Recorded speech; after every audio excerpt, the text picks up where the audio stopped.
I don't believe it is important in a way that geographically or, I don't know, economically. There are some roads, major roads going through, but there are some other places.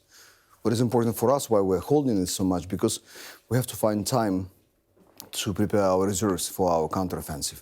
That's where we hold down the Russians, while being actively working on training and supplying our counteroffensive.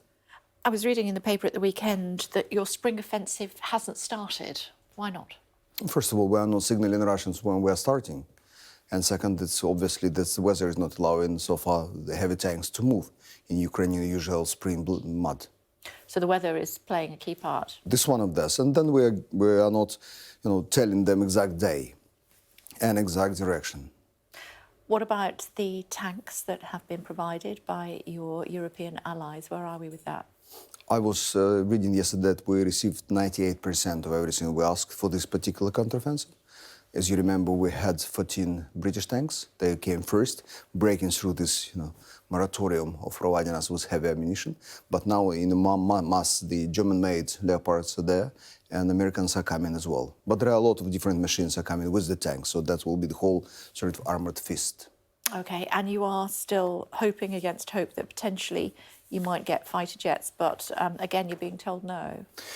Yes, you're right. The biggest problem, the Russians started to bombard us from their own territory. They're not even crossing the Ukrainian border, sending the rockets and bombs now over to our cities. So to be able to get these targets from the air, we need something which will be in the air, like aircrafts, and we're still not receiving them. There are different explanations, and most important is that we'll have to have time to prepare our pilots.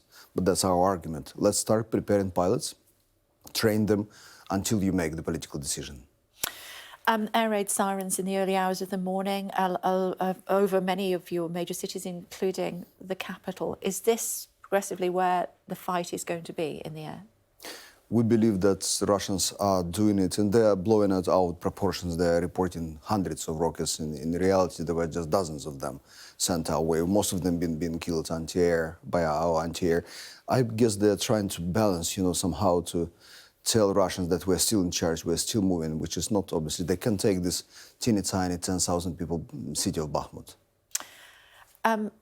Let's talk about mission fatigue, should we? I was looking at some figures that suggested in the mid-1980s wars generally lasted about, on average, 13 years. In 2021, that's now gone up to nearly 20 years. Who would have thought that before the war started that we would still be sitting here having this conversation, and it doesn't look as though there's any end in sight?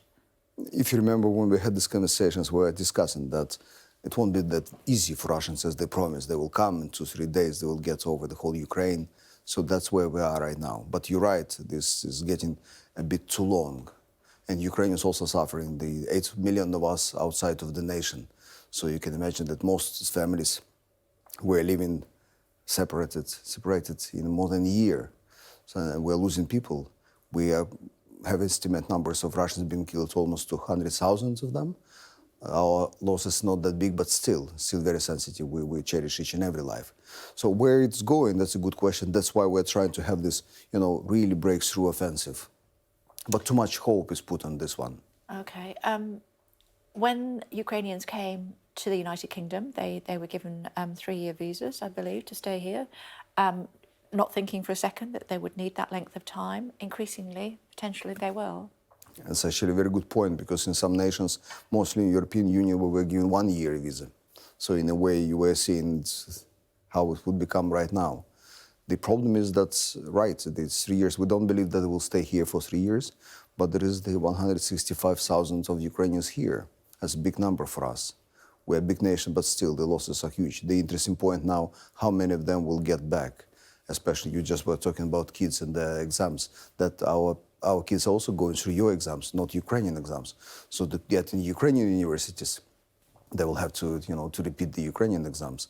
And I doubt that all of them will. Do you still feel the support for the Ukrainian people that there was before the start of the war? Obviously, the novelty of the Ukrainian war is fading away, and the support is still here, but we're not on the front pages of the news each and every day as we used to be. So the people, because of the many other tragedies in the world, we understand how it works, the reality, dark reality of this. But the support here, yes, we are quite happy that we have it. Let me talk politics again, if I may. China voted yes to a United Nations General Assembly resolution for cooperation between the UN and the Council of Europe, which included language condemning Russian aggression. What are you reading into that? That's right. That's actually the first time they are so obvious in the support of international law. We're not talking about only Ukraine. We're talking that China has to support the efforts, international efforts. There are some rules. There is our agreements, treaties among the nations, and that's where China is sort of getting slowly, gradually to. I believe that there is a lot of been done by Ukrainian side. President Zelensky, as you know, finally talked to the President of China. So we have this sort of bridge established after the obvious support to Putin, because she came to Moscow to show him support. So I believe that he's trying to, to balance the approach and find the best, what is best for China in all this situation. Do you feel that China, though, could potentially broker some sort of peace plan? We do not like very much what China already offered as a peace plan. They're very vague and very generalistic. What we expect them to do something when they tell that they respect Ukrainian sovereignty, respect Ukrainian territorial integrity. So we want the next step to be done. So if you respect it, if you believe that this is a core of our agreements and our relations, why wouldn't you help us to restore this integrity?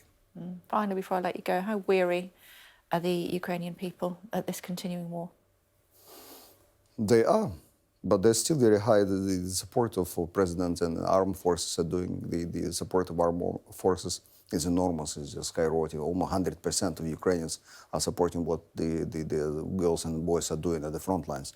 And we're still fighting. We'll be fighting to the end.